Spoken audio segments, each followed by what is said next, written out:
মেম সাহেব আপনাকে এই চেয়ারে বসতে মানা করেছে। কেন? মেম সাহেবকে জিজ্ঞাসা করুন।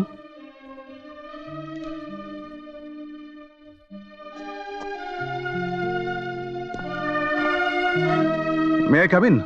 Yes, come in. আমি যে চেয়ারটা এতদিন বসে আসছি, আপনি কি সেই চেয়ারটা বসতে আমাকে মানা করেছেন? হ্যাঁ, কেন? ওই চেয়ারটা আপনার যোগ্য চেয়ার নয়, তাই। আমার যোগ্য নয়? আমার অপরাধ? আমার অন্যায়? আপনার যোগ্যতার তুলনায় অনেক কম দামি চেয়ারে আপনাকে বসিয়েছিলাম, তাই যোগ্য ব্যক্তির যোগ্য চেয়ারে বসাতে চাই। আজ থেকে আপনি ম্যানেজারের চেয়ারে বসবেন। ম্যাডাম, আপনি বোধহয় আমার সম্বন্ধে ধারণাটা খুব উঁচু করে ফেলছেন। এই সিদ্ধান্ত নেবেন না, আরেকবার ভেবে দেখুন। সিদ্ধান্ত নিতে আমি ভুল করিনি। আমার সিদ্ধান্তের মূল্য দেবার দায়িত্ব আপনার।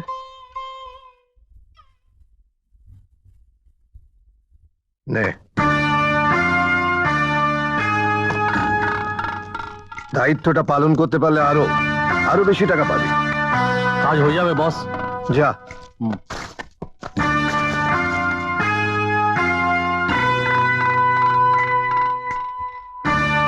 মিস্টার প্রদীপ, তুমি ভীমরুলের চাকে ঢিল মেরেছ।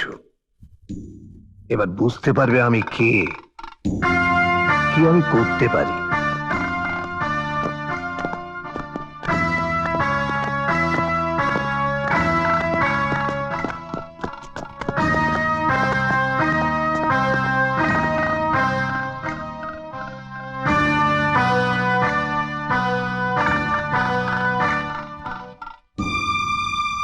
তোরা কারা?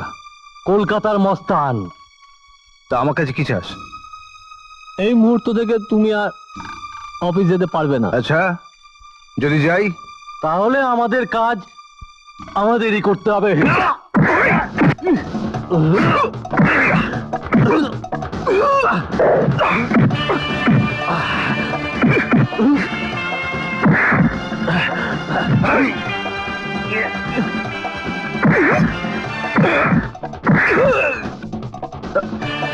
এই, আয়।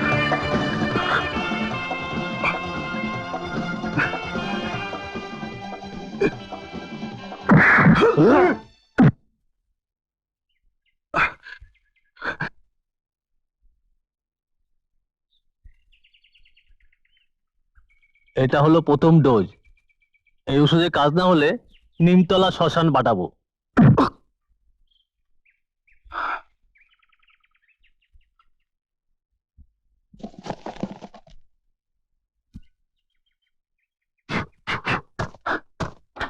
Good morning madam. মর্নিং।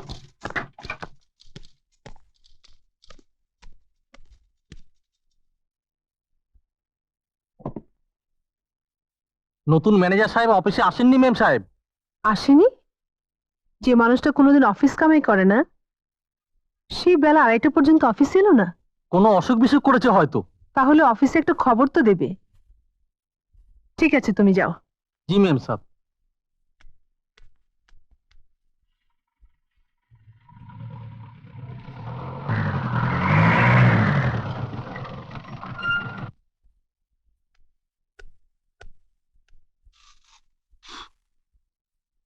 শুনুন, কাকে চাই? এটা কি প্রদীপ বাবুর বাড়ি? ওকে, হ্যাঁ উনি কি বাড়িতে আছেন? আছেন। আসুন আসুন আসুন আসুন। দাদা বাবু, দেখুন কে এসেছেন। আরে আপনি আসুন। এই অবস্থা কি করে হলো? ওই শহরে যা গোলমাল, মাঝখানে পড়ে গেলাম। সেখান থেকে ডাক্তারখানা, তো ডাক্তারবাবু ফার্স্ট এড করে দিলেন। শরীরটা ভালো লাগলো না, বাড়ি চলে এলাম। একটা খবর দেওয়ার প্রয়োজন মনে করলেন না? প্রদীপ, কে এসেছে রে? ইনি হলেন আমার অফিসের মালিক, মা। ও, গরিবের ঘর, কোথায় যে আপনাকে বসতে দি।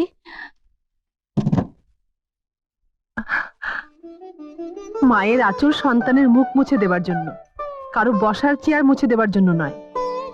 আর আমার মা কিন্তু তুমি বলে, আপনি বলে না। আমি প্রদীপের মতো গরিব সন্তানের মা, তাই তুমি বলা সাহসের কথা বলছেন কেন? মায়ের কিন্তু একটাই পরিচয়, মা। সব মাই সব সন্তানকে তুমি বলে। প্রদীপ তোমার অনেক প্রশংসা করেছে আমার কাছে। আজ দেখলাম প্রদীপ মিথ্যে বলেনি। তুমি বসো মা, আমি তোমার জন্য চা করে নিয়ে আসি।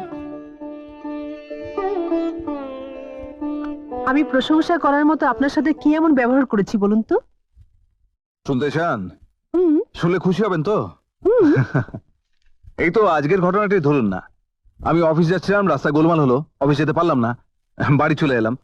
আর আপনি মালিক হয়ে সামান্য কর্মচারীর বাড়িতে চলে এলেন তার সুযোগ সুবিধে অসুবিধে খোঁজ খবর করতে। আমি মোটেও মালিক হিসেবে আপনার কাছে আসিনি। তাহলে আমার এক প্রিয় বন্ধুকে দেখতে এসেছি, যে অফিসের পর আমার ঘরোয়া জীবনের চিন্তা ভাবনা অনেকটা সময় দখল করে নিয়েছে। মেম সাহেব? মেম সাহেব নয়, শিখা, শুধু শিখা। কি টাকার সাহস নেই? আছে, আছে শিখা, আছে। Note this point. এই পয়েন্টটা নিয়েই মা মেয়ের মধ্যে দ্বন্দ্ব লাগিয়ে দেবো। হ্যাঁ, কি কি ব্যাপারটা কি জামাইবাবু, ঘটনাটা কি? বিকাশ, বিকাশ তুই বলতো, শিখা এর আগে কখনো এত রাত করে বাড়ির বাইরে থেকেছে? সে কি শিখা এখনো বাড়ি ফেরেনি? না, ওই কথাটাই তো আমি তো জামাইবাবুকে বলছিলাম। আমি বললাম আজও ফিরুক, আমি বেশ কড়া করে ওকে জিজ্ঞেস করব এত রাত পর্যন্ত কোথায় ছিল। অমনি প্রতিবাদ, আবার কথা বলছো। বলে কি না শিখা বড় হয়েছে, শিখার ভালো মন্দ বোঝার মতো ক্ষমতা হয়ে গেছে। তাই তো হয়েছে তো। আবার কথা বলছো তুমি। দিদি দিদি দিদি দিদি দিদি, জামাইবাবু কিন্তু কথাটা মন্দ বলেননি। অবশ্যই জামাইবাবু তো ইদানিং কিছু খবর রাখেন না।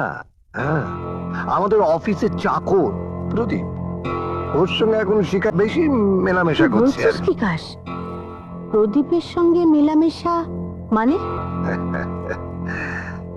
বয়স হয়েছে, শিখার মতো যুবতী মেয়ের মা হয়েছ, আরে মেলামেশা কথাটা মানে বুঝতে পারছো না?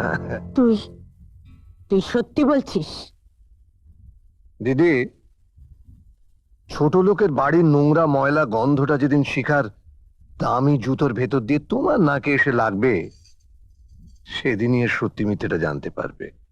যাকে বাবা, আমি দিদির বাড়িতে থাকি, আমার এত বেশি কথা বলা উচিত হবে না।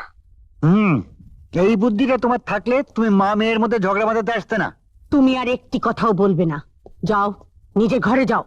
ধরে যাও, হুকুম যখন করেছো যেতেই হবে। যাচ্ছি। হ্যাঁ, আজ আসুক শিখা, ওর একদিন কি আমার একদিন। শিখা রাত্রি হয়ে গেছে, এবার বাড়ি যাও। দেখো, রাত দিন দেখে ভালোবাসা হয় না। ভালোবাসতে গিয়ে যতই দিন যাক, মাস যাক, বছর যাক, সেই প্রথম দিনটার তুলনা হয় না। আর একটা কথা, তোমার কাছে এলেই যাও যাও বলো না তো। না, আসলে অনেক রাত্রি হয়ে গেছে, তাই বলছিলাম আমি। ঠিক আছে, বিয়ের পর রাত হলে আমি মায়ের কাছে চলে যাব, তখন কিন্তু ডেকেও ফিরাতে পারবে না। আগে সেই শুভ দিনটা আসুক। সেদিনটি কখন আসবে তুমি নিজেও বুঝতে পারবে না, বুঝেছো? চলি।